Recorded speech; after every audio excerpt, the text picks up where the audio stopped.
J'ai arrêté mes études en 2015 et je suis partie en road trip avec mon conjoint. On est parti parcourir le monde pendant 3 ans. Et à la suite de ces voyages, j'ai décidé de reprendre mes études en master spé en communication. Alors j'ai fait un bac S et ensuite je suis parti à l'université où j'ai fait donc un master mi-âge en apprentissage. Pourquoi j'ai choisi la voie de l'alternance ?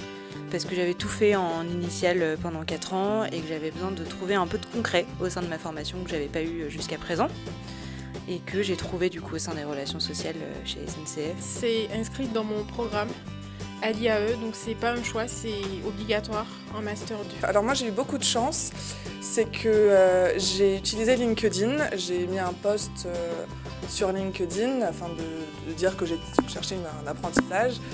Et j'ai bien dit que je faisais partie de l'ICAM. Et à l'ICAM, on a un très bon réseau, un réseau alumni. Et mon ancienne tutrice faisait partie de ce réseau alumni. Donc elle m'a trouvée et elle m'a dit comme quoi au Fret SNCF, ils recrutaient.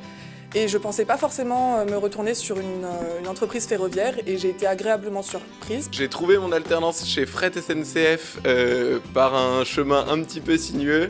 Parce que j'ai été contacté par mon manager, Luc, qui a trouvé mon CV par une autre école. Et c'est comme ça que je suis arrivé ici. Donc je remercie l'autre école d'avoir fait passer nos CV. C'est un bon moyen.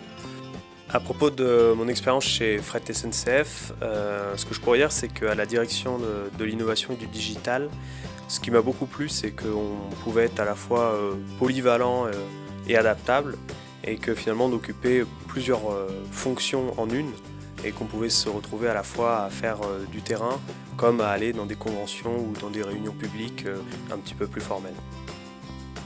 Pour ma part, je peux dire que j'ai un tuteur très pédagogue, donc dans la mesure où ce que je suis en train de faire en projet, c'est totalement technique. Et donc